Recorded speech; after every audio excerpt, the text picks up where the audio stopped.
Hi and welcome to Scott's Inverts. I'm Scott.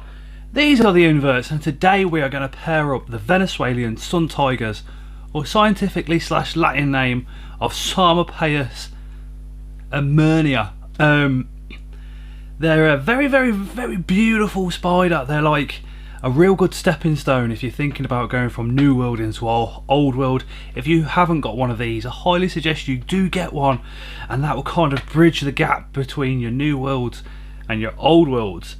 They're absolutely stunning. We did try to pair them up a different way to normal, but it didn't work.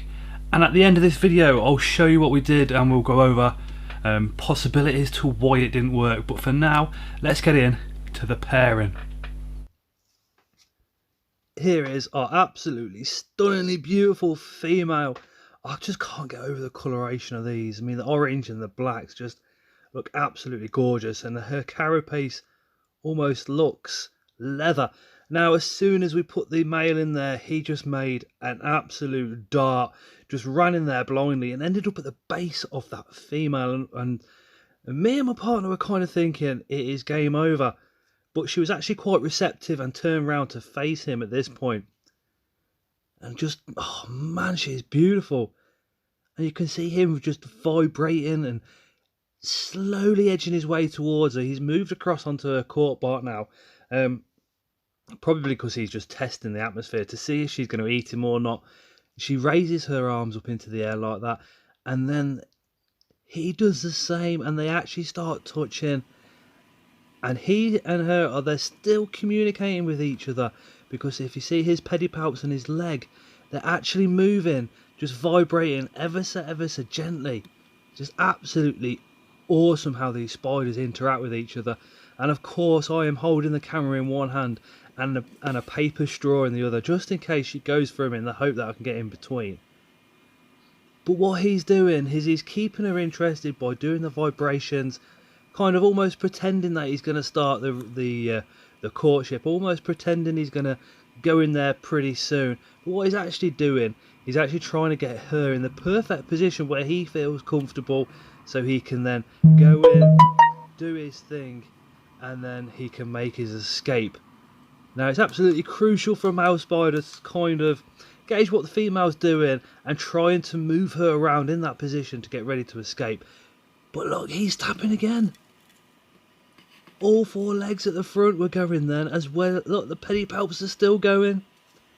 I'm sure she is thinking, come on boy, just get it over and done with. But she is menacing. She literally looks like the end boss of some epic game you've been playing.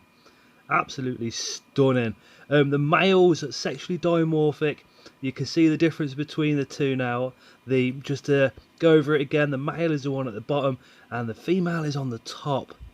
The male being slightly smaller and almost being covered in feathers, looking very hairy down those legs, and that kind of light brown grey colour, whereas she is that stunning black with those beautiful markings of orange on her as well. But she does look like an end boss, don't she? He again is going up now, just testing the atmosphere, gauging where she is, and probably thinking, is this the best position I should be in with her up in the air and me below her? I think if I was a spider, I'd probably want her to be underneath, so you've got a better escape route. And I think that's probably what he's going to do now. So he's going up onto her water dish, still vibrating, still shaking, keeping her interested. But again, he is literally just trying to turn her and get her in the right position so he feels safe, so he can assess his escape route and do a runner when needed. Because female spiders very prone to eating the males, especially in the wild. It is said that if the female does eat the male, it leads to a better egg sac, a lot stronger slings as well as. But look, he's just coming around the top of her now. All those micro vibrations he's doing. And strangely enough, she's still in that position. That bum in the air, that's what worried me, because as you guys know, New Worlds will stick their bum in the air like that as a kind of defensive gesture if they feel threatened. So I was kind of thinking, Yeah, she's going to turn and munch him at any second. So again, I'm quite close with that straw, but in the back of my mind, I'm thinking that is what you see in quite a lot of New Worlds as a threat pose. These guys are New World spiders. They're not Old World. They don't really tend to flick hairs. They're both being kept arboreally in nice damp conditions and fed quite regularly. The female got fed yesterday and literally just finished off a meal about 3-4 hours before this pairing. That is absolutely crucial to try and keep your female well fed so she's not hungry when this courtship begins. And look, he's tapping all over the place. He's kind of communicating that he would like her to turn around, so I think he feels comfortable in that position. I think if he stayed down the bottom and gone underneath the female, because she's staying in that position, kind of makes me think that if he'd had stayed down there, she probably would have munched him off.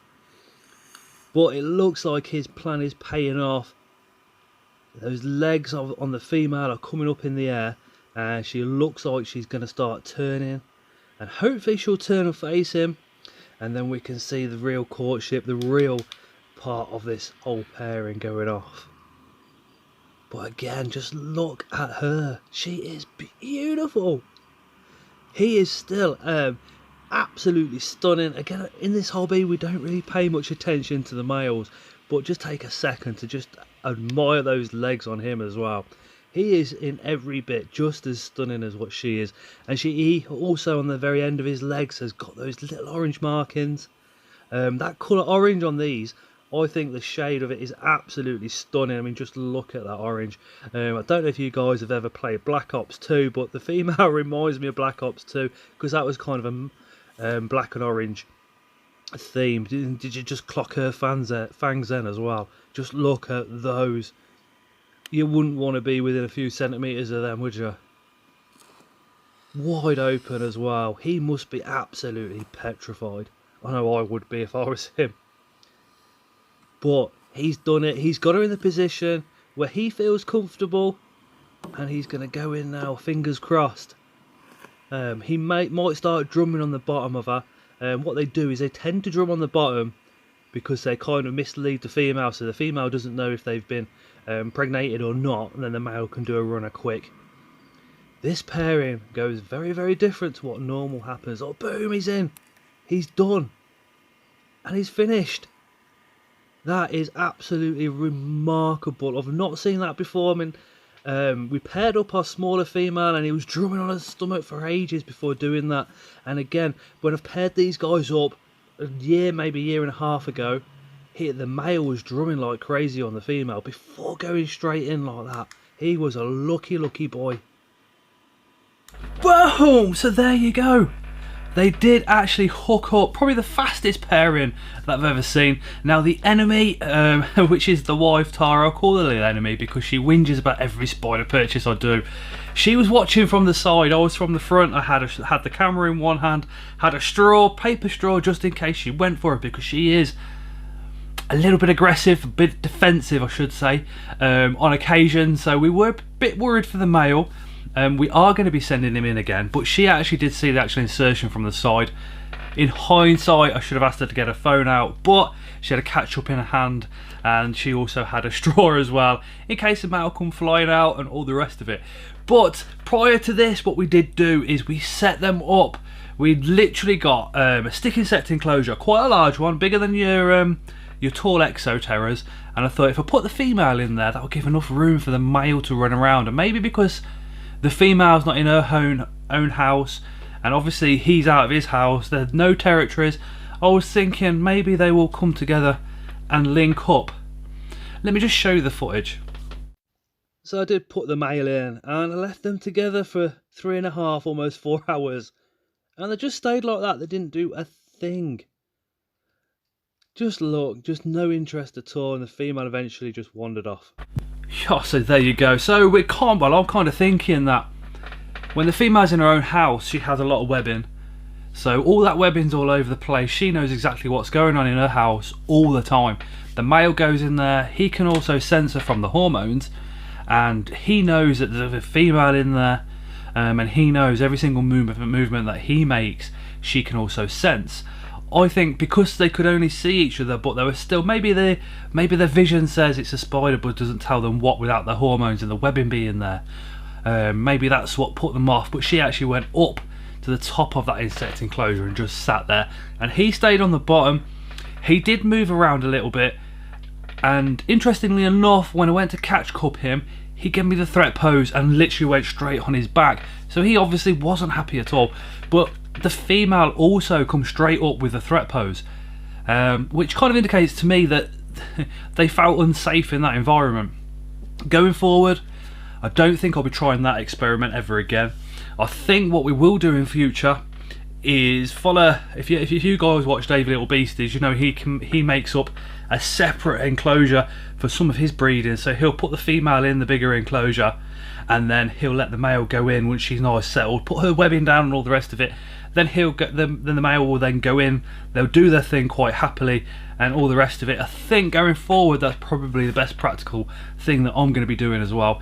I think for the arboreals, I'll just keep them in the arboreal enclosures and put the males in. Unless it's a smaller enclosure, maybe there's not enough room for the male to run around, then I'm going to be considering moving the female to a bigger enclosure for the pairing, and obviously to have the egg sac as well as. But my god, the original pairing, that was so quick. She literally went back, he pushed in, got his pedipalps in the right position, went in the burrow, boom, come back out literally within a second. It was all over. He will be going in there once or twice again, just to make sure, because if you put your male in there once, you're not always guaranteed to get an egg sac. Even if you put your male in 20 times with a female and there's 100% successful pairings, you're still not guaranteed the egg sac. And then there's still the worry of the egg sac actually coming along, reaching full term, and then cracking open with eggs with legs or slings. So there's a lot of things that could go wrong, or there's a few things like that might not have happened, like, you know, the actual eggs or her being fertilized in the first place could not maybe have even happened. But he's gone in, he's done his thing. We'll put him in once or twice more. We've also sent him in with our other female, a little bit smaller than the one you've seen today, so fingers crossed she's also paired. He went in twice with her. And what it is important, I think, I mean, you guys know I don't do a lot of breeding, but if I'm going to breed, then I want to know what I'm doing. So what I've done is each day I've paired them, I've wrote on the enclosure. So on one, I think I've got something like the 13th and 14th. On the second one, I've got today's date, which is the 29th. And then I'll put the first on, so the day this video comes out, I'll be pairing them up again that evening. Just so I'm aware of when they were paired. And then if I'm putting that male in a few times, I know how long it's been. So if it's been a good couple of days, I know, okay, so fingers crossed the male's made another sperm web, because that's what you really want. You want to see that sperm web made, because then you know activity has gone on with the male towards his sexual reproduction system, so you know he's all fired up, loaded up and ready to go. And then when that egg sac's gone, as soon as I notice it, I'm going to write on the enclosure as well, and then see how many days it is, and have a look on the arachno boards, because that's where a lot of us get our information from breeding from, because there's so much information on those boards, it's unbelievable. Arachno boards is a website, and that's been going for 10, 15 years or so, maybe even more, and there's so many breeding projects on there that people that have done over the years. It's real good database, especially if you just want to get into it, and instead of just talking to people that, you know, have bred, you can go on there and you can see years and years and years of research and years of data. So if you need to prep your female in any way, you'll read the bits where people have made mistakes in the past, and then you'll read the bits where people have made positives and it's all worked for them. And then hopefully there'll be another breeding project on there with the same spider that you're looking at, and there'll be another positive following the same set of procedures the first one did. Then you know you're on pretty good lines. The Pseudomonas amerni, I've just kept them damp. That's all I've done with the female. I've not up to a load of temperatures, because you don't need to with this species. So fingers crossed all goes well. If we get 2 egg sacs and we get plenty of slings, we'll do a giveaway with 1 or 2 of the slings. But no doubt the rest of the slings, I might hold a couple back, but they'll probably make their way over to spar spiders. I would have thought And so in the future, if you want to get one, you're gonna have to head over to there, but that's a long way off yet. We're not even 100% that well, we can't be 100% until the actual slings are there in our hands, so to speak, is when we can go, right, we've got some now. And that's that, and it's successful. We have bred them in the past. The male spider actually came from Mark the Spider Guy. Mark the Spider Guy is a very close friend of mine. He is an absolute gem, not only in the hobby but in life in general. He's such a nice guy. He's down to earth, he's a lovely bloke, and I certainly will drop his channel link down into the description. So if you guys could please just go down there, check him out, check out what he does as well, and give him a subscription while you're there. That would be absolutely brilliant. If you want to support our channel a bit further, there is a blue join button down there on Android devices. If you click that, you can become a channel member with some cool emojis, and you'll have your questions prioritized in chat, that type of thing in the lives, which would be absolutely awesome, and you're really going to support our channel a lot. If you're on an Apple device, you're not going to see that blue join button. You have to go off an Android device or a laptop. I do apologise, it's just the way Apple and Google work. They don't like each other, so that's that. Anyway guys, thank you so much for your support and for watching this video. If you've got this far and you're not subscribed, my word, hit that subscription button for me. It really does help me out. And remember, give me a like, get your notifications on. We do shorts, we do care vids, we do all sorts. Anyway, thank you so much, and as always, we shall see you again on the next one.